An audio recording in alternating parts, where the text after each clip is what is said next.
NBSC students, mag-ano misa mo ang survey, like, kanang mga questions na kapag sa business siya. Kung saan kung binasa ninyo pag-budget ang mga income sa inyong business. Okay, good afternoon. So first, obviously, part now, and location sa business is Kantulan, Manila Fortage. So type of business, actually na may dagan business. So like coffee shop,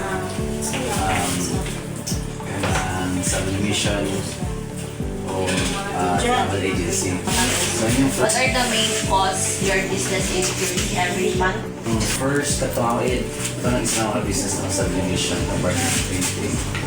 Ang sagara yun na magastos every month first yun muna kay din ko bilhin mo na pwesto so yung island then mga sulo sa mga tao and then other kurente so kung yung machine dili pa fully paid so na-good ng monthly ka every month so far naman ang mga major din ng mga need din mo bayaran every month kasi sulo kurente especially sa yung mga tao na yung sugat hindi na yung on time na sila makawang sila. For the next question is, how do you prepare or monitor your business budget or Hindi ka lang panahon every month yung income same. So naging time na naging month na ang sales ay abot sa sakto na mga goal para ma-overcome mo talaga ng mga expenses. So, first mo na is kailangan budgetan. So, kailangan na kay target goal. For example, kailangan na kay mga 85 client na every month na para makuha din mo agad ang expenses na kay sobra sa mga. So, kung wala yun, kailangan ka, kung for example, the following month, nagkulang yun ang inyong kwarta, kulang income, anong time na magkabunod ka. Sa business, nag-delay siya tanan days or month na lusog. So, nag-hit time na lean month, so especially August. So, hindi na lean month yun sa business na ulit. Gamay lang siya, so hindi na maabot sa target din mo na goal every month. So, what are the strategies do you use to manage and control the cost? So, isa akong pag-control sa mga gastos. Kung kita mo ang isa, ng month na wala good kayo income or nagsugot from naka 3 months na ang income community ka buno. So, muna ng time na like, for example, mag-tao, mag-tao, imbes na paagad tao mga 2 or 3. So kung para malas ang sweldo. So kung sa imong kurente ganahan ka paksi. So kung dapat imong operational hours, for example 8 to 9 hours. So dapat agad 8 hours na nasa kang pamanin mo para malas ang pamilya. Pero most of the time sa pag tulan gawin mo, less tao para ma-overcome or next mo nagbuhat na is buhating strategy for the next the following month. Sa yung buhat doon, marketing mo, marketing para mataas ng sales pa rin mahawa mga tao. So yung pa yung flyering sila or marketing sa Facebook para maintain yung sales every month. So, sa imong sa kanang mga halin kanang binaon sa lugar nimo pa group ang mga gasto sa kanang fixed or variable or mix ba siya na sa kanang income, so kita gani mo first niya ang mahit pa rin mong goal. For example na kay every month like sweldo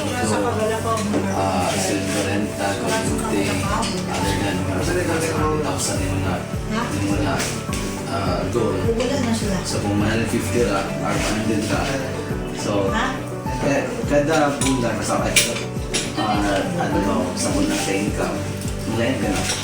Ano yung mga ali para rin tayo.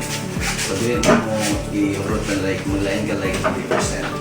Dali for sa imong kanang in daily expenses, in daily operational, mulayan ka para needs and ka mga ato-ato sa imong business.